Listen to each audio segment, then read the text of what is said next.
Hey, what's going on, guys? And welcome to the Christopher Marc Show. My name is Christopher Marc, and this is I don't know how to describe her. She is like a unicorn in what she does. This is Joyce. So, Joyce, can you tell everybody your full name and what you do? Hey, my name is Joyce Thomas, and I am an artist. So anything that involves art, I do because I love to create.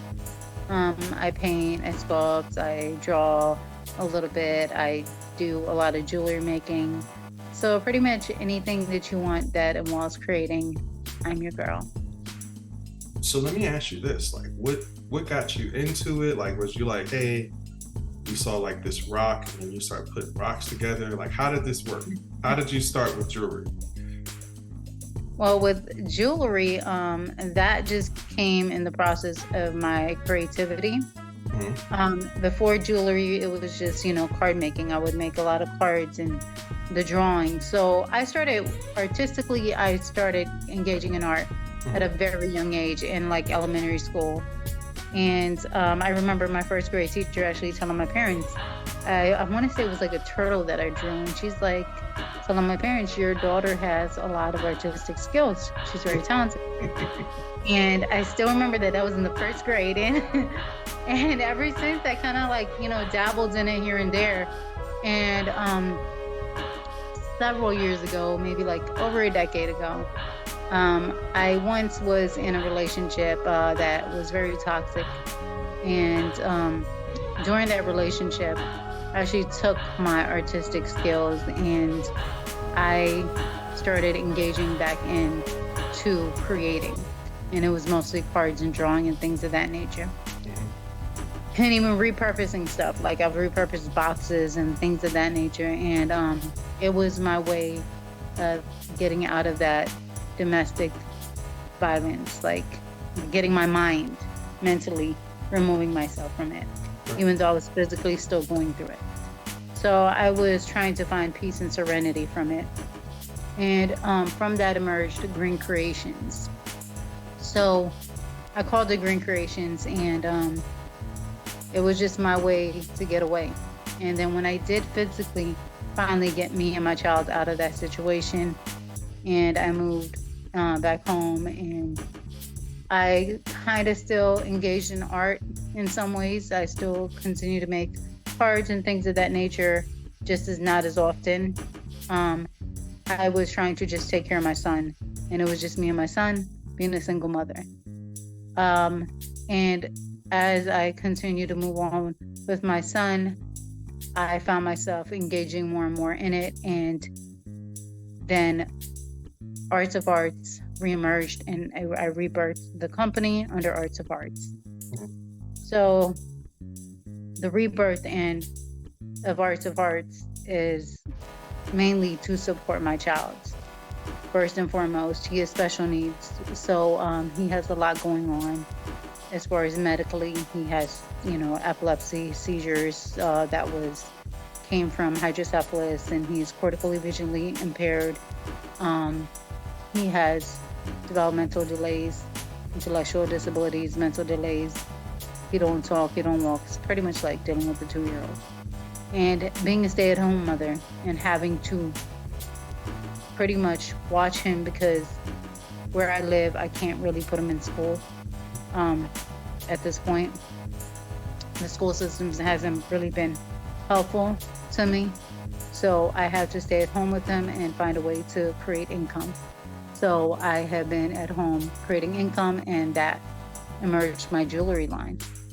The cards and everything was cool. The repurposing is cool, but the jewelry is something that I found that I can do that's more effective. So that's pretty much where the jewelry line came from. And my creativity just took off. It started off small, and then it kept growing and growing. So, can we take a deep breath here? That's Sorry. like you do a lot. Like you do so much, and it's like amazing. So let me ask you this, like, and I'm saying take a deep breath in the sense of like with all of that you do, it's like it, you know, for some people, to find that, to be under different conditions and circumstances, like, you know, it's hard to find out like what you love amongst that. You know what I mean? Like to create something that is like, that's gonna be beautiful and help other people and make them feel better. Like, so what was it that,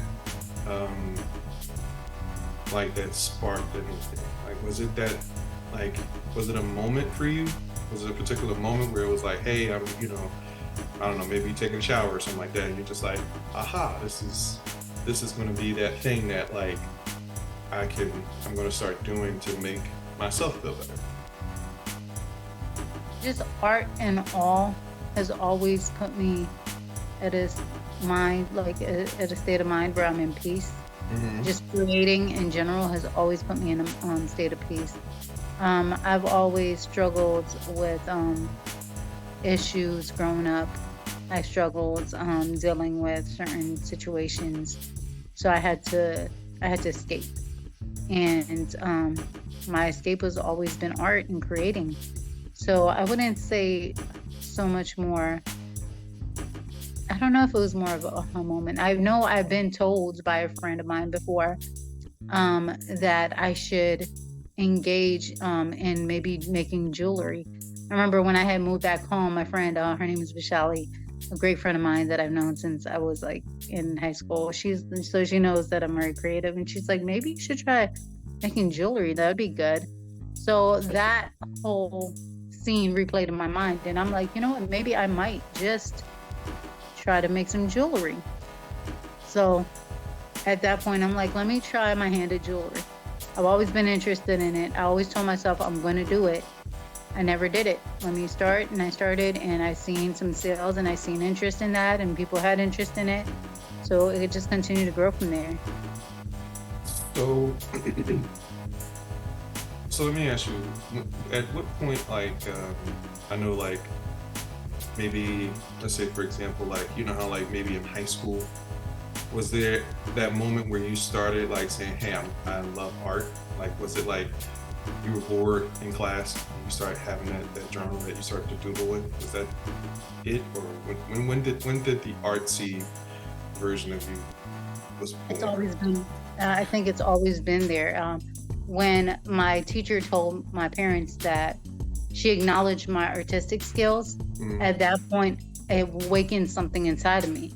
It told myself, oh, wow. From there, it kind of, and then I guess more so, and I was in the summer of 6th grade, we took a visit to India. We went out to India to visit family, grandparents. And I remember I started sketching, and from there, like, I found the peace that I was looking for, and I realized how much drawing and art really brought me serenity. So that peaceful moment was pretty much, I guess you would say, my actual awakening. So I was about 12 years old. You were 12? Yes. Yeah, I remember for me, I was, my mom had bought me like this journal. She was like, hey, you know, here's a journal, start writing your feelings. And so it just became like a habit for me. Like I would, even if I was like going to classes in college, like I would like ditch school and be like, all right, I'm just gonna go to like Penn's Landing, and just write all day. And sometimes like I would write based upon how I felt at the moment, but then sometimes I would actually listen to music and use that music as a way of kind of like creating like my own perspective on it. You know what I mean? What's being conveyed and what's being said and stuff like that. And yeah, it was that was my outlet. Then, you know, I always hung around a lot of artists, but I never was like, and I took an art class in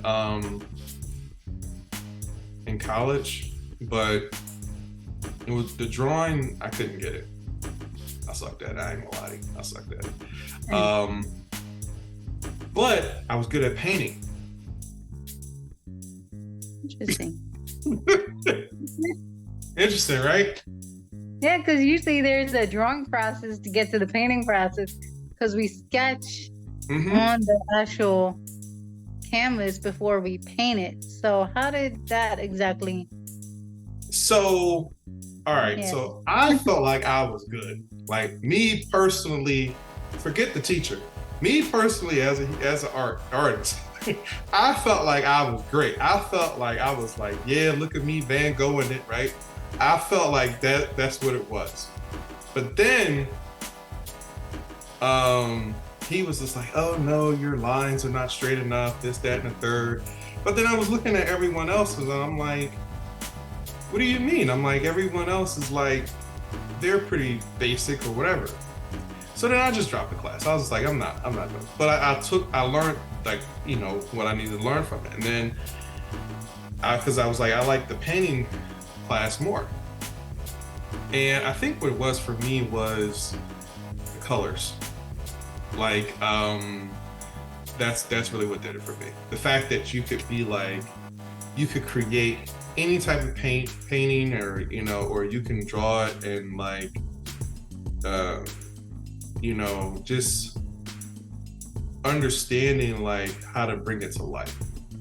I think that was the part for me, was like, that's what drew me into it. And it made it easier for me, because now I can kind of like, instead of it just being like, you know, here's a pencil, here's, you know, white paper that you're drawing on, you actually have, you know, these other elements. You can bring in the pinks, the orange, burnt orange. You can bring in like the gold. You can, you know, you can actually give it life. I think that's what it was. Yeah. So I think those are like the moments for me where it was like, it sparked all of these interests. Yeah. And then after that, I just went on ahead, you know, started working with a few different artists, writing a poetry book, and then you know, published it. And, you know, that was pretty much it. It was like, but it all stemmed from that, and then from there it was like putting on productions, stuff like that. So it was like, once you start kind of having that thing where it gives you, like, it gives birth to this idea of what you want, it'll help you to kind of like see what you love. So my next question to you is, what is your ultimate goal with your company and what you're doing? Like, what are you, you know, because people are going to be watching this, right? Hey people, how y'all doing? So they're going to be watching this. So what is your manifestation moment? We're going to have a manifestation moment. What is your manifestation moment to the people? So practically the whole purpose of my company, it has a couple of purposes. So as I mentioned, my son is special needs. He is severe and profound. So the one thing with special needs is not necessarily my son loves music, that's his art. But with special needs overall, they tend to some form of art that helps them cope.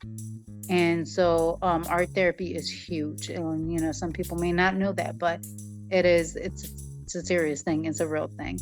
And so I want to be able to create events for special needs where they can, you know, have access to free art and things of that nature to be able to create on their own. And the big goal outside of that is I want to create a shelter type environment to where I can put people in these shelters that cost them very minimal to nothing to live, and help them grow and get off the streets, so they're not having to live on the streets, and they can progress, and they can achieve their goals, and they can do so much better, you know, and have a better life for themselves and their family, because I'm huge on giving back. And I've always been big on giving back, and I feel like that would, by being able to do that, that will help so many people.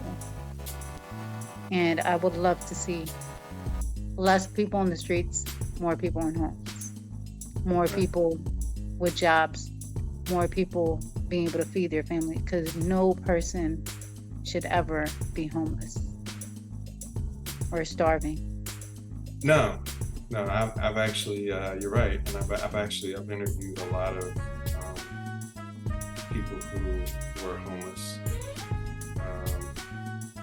and you know, just to share their story, you know, like how did this happen? Like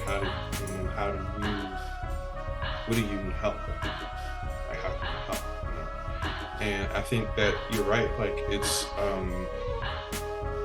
you know, it's a shame because it's like we have all the resources like to make things happen, but yeah, there's so, you know what I mean? Like there's just like, there's money all over the place, there's grants all over the place, there's this, that, and the third, but then it's like some days you be thinking like, man, do people have a conscience? Like I'm like, you know, do y'all realize like, you know, you could be in this situation that this person's in right now, like just like that?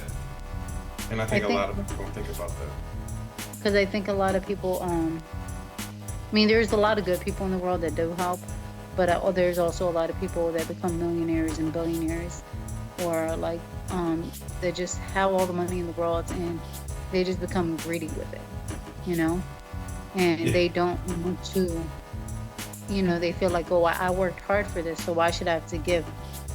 And you know, it's like a good friend of mine recently, he just said, Dominic actually, he said to me, you know, I'm not worried about the money because money comes and money goes.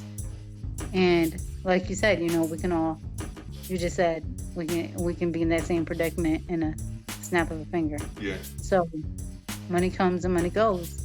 So why are we so focused on trying to hold on to every single penny if your pennies are beyond immeasurable? You know what I'm saying? Mm-hmm. So I feel like if I have the funds to help people, why wouldn't I? Because we can all be in that position. I've been in the places where I needed help and I had the help. So I just want to be able to do the same for others. I just feel like, why would I be so stingy? Man, see why I said the unicorn thing? See what I said? Yeah, that's a very rare thing, and you know, it's a gift, but it's a very rare thing to be in a situation where you maybe like, hey, I need help with stuff for myself, and your first thought, like your first instinct is basically to say, hey, you know what?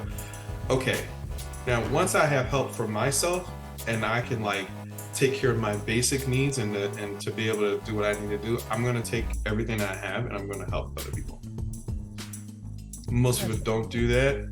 And a lot of times people always think to themselves, they're like, you know, like you pointed out, with people who become successful, they always say that, oh, well, you know, I worked hard for this. And what you don't realize is that, yes, you probably did work hard for this, but what you also don't realize is that,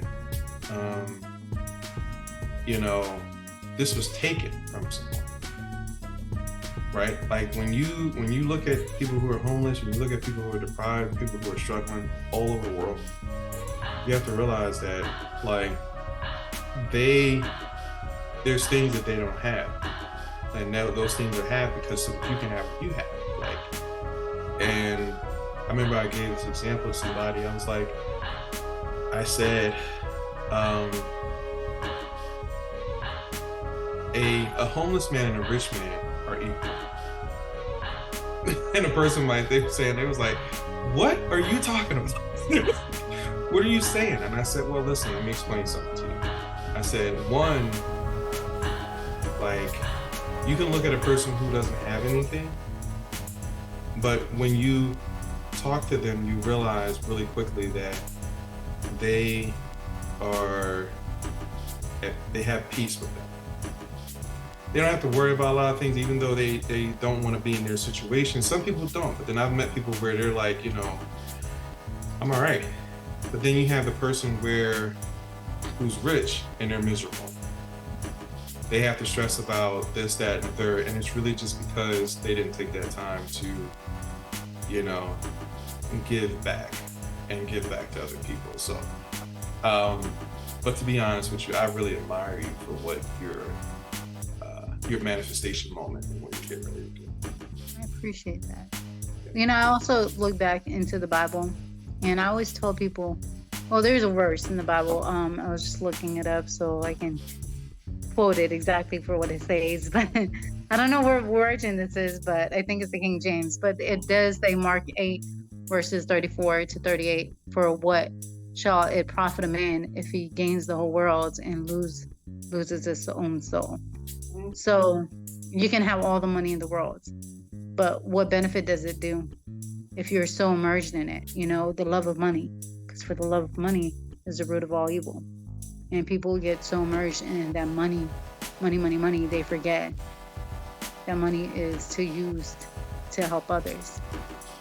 Also, I always say that God puts us all on this earth for a reason, and we all have a purpose. So I've seen so many. I'm sorry. No, I'm done. Oh no, I've seen so many people where they like this one guy. He became a multi-millionaire, and he said, I was so depressed. He was like, I was so depressed. I didn't want to live in. So his friend was like, hey, well listen, won't we just go travel to? I think he went to. It was a Kenya. And he traveled there. He noticed that everybody was happy. He was like, but they didn't have anything. They didn't have what he had. They didn't have the cars, the this, the that, third. He was like, they were just happy. And he was just like, this is the reason. This is the thing I need to connect to. And he realized that in that moment that he lost himself. He lost himself in his greed and pursuit of, needing wealth and things like that. And most things is just a balance. Mm-hmm. It's just a balance, that's all. And so he went there, he was like, listen, I'm gonna build he said, what do you guys need here? He said he went and built the school. That's where he poured his money into. Because it's what people don't realize is that God, if he blesses you in life, those blessings that he give you, they're not yours. It's almost, they're for others. They're for you and they're for others. And so it's think about it if he's giving it to you, he's letting you hold on to a treasure.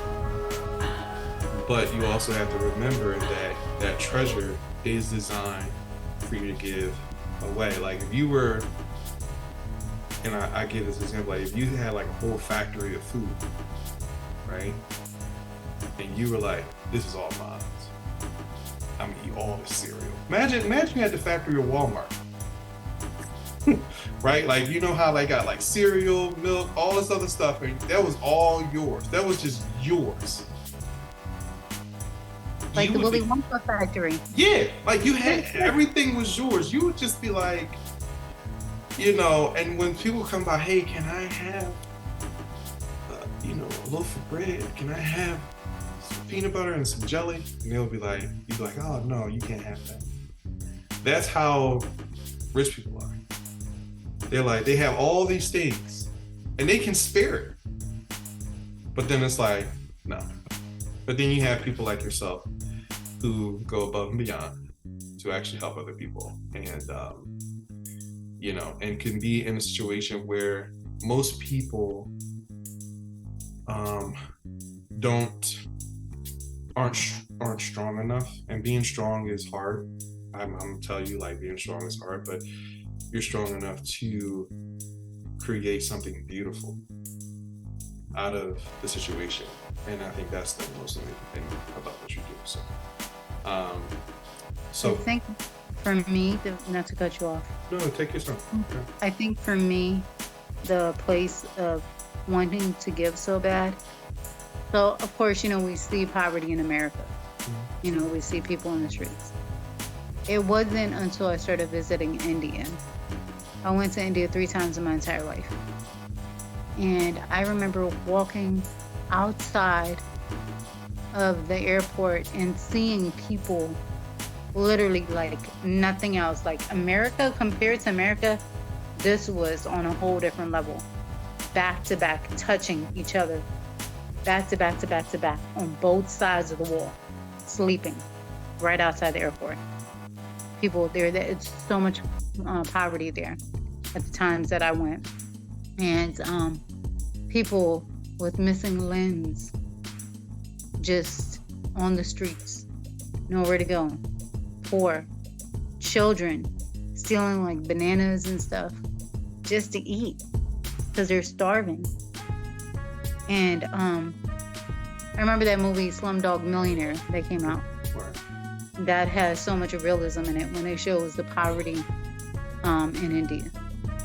And that for me was a huge like wake up call. And I think my giving spirit also, it actually comes from my father. I see my father give to the poor. I see, when we would go to India, he would always give. And I remember he would, and I see this a lot with Indian people, where they have relatives back home, and just even other cultures, and they have relatives back home that can make it to America, because everybody's dream is, let's make it to America for better education, better opportunities. They try to give what they like when they make money. They try to buy stuff and send it back home to their relatives, so they have what they don't have. You see what I'm saying? And I think that's it brings you down to earth. Yes. You have to see, I think that every single person in this world needs to go visit that lives in America or other, wealthy countries, need to go visit a third world country or city or whatever to actually understand poverty for what it is. That'll wake you up. Yeah. And I think that's the thing. It's like I think that's the one thing people forget. It's like, you think that, man, what I'm going through, I'm struggling. It's like, no. Like, you are based upon what you know of. So based upon what you know, you are struggling. But if you saw someone else going through something way worse than you, you got to walk in the park. Yeah, you know what I mean? So I think that is the, that's the thing, is like, you have to keep that in mind, like to just bring yourself back to reality and keep in mind that if you get anything in life, just make sure you give it away. Make sure you give it away and just, do what you need to do for yourself. Make sure, because as human beings, we don't need much. Like, you need groceries, you need money, you know what I mean? You need money to be able clothes. Yeah, like you don't really need much. And I think that, once you start to realize and accept that you don't, and you start realizing like, okay, how can I give back? Some people give back and, they're looking for some type of return. But I say like, I believe in that, what you give out, you give back tenfold. I'm a firm believer of that because I've had a lot of blessings happen in my life, whether that's through my family, whether that's through things people have done for me. And I'm so thankful for that. But I think that that's as a result of me just constantly just being that person that says, hey, all right, who can I help? Who can I be there for? Who can I, support? And so, yeah. So before we wrap all of this up, one thing I want to ask you is, how can people find you and what you do and support you and stalk you and be like, oh my God, I love you so much. Like, how can how can people do that? They can go ahead and visit my Instagram page. That's pretty much where everything is on. On the Instagram page, there is a link to my Etsy store. If there's something on the Instagram that you see that's not on my Etsy, just message me and I can make sure that it gets put on the Etsy store whenever they're ready to buy it. If there's something that they see or that they see that they're inspired by but want their own version, also message me. I work with clients all day long, and I work with your vision to make your vision a reality. So again, IG is going to be Arts of Herarts. It is ARTSOFHEARTS. So that is Arts of Herarts. Quick question. When you came up with the name, were you playing cards or something? Like, was that like a... No?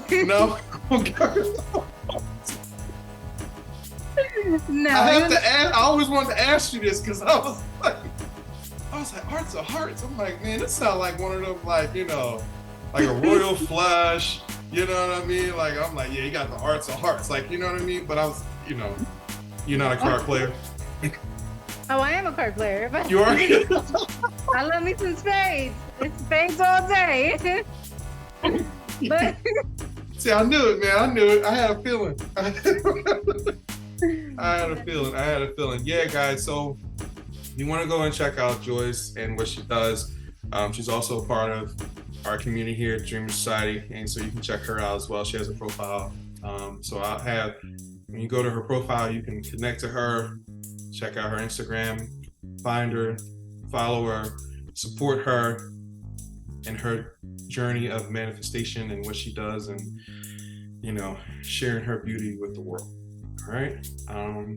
Joyce, thank you so much. I appreciate you. thank you. It was a pleasure being on the podcast. Yeah. I'll talk to you guys soon.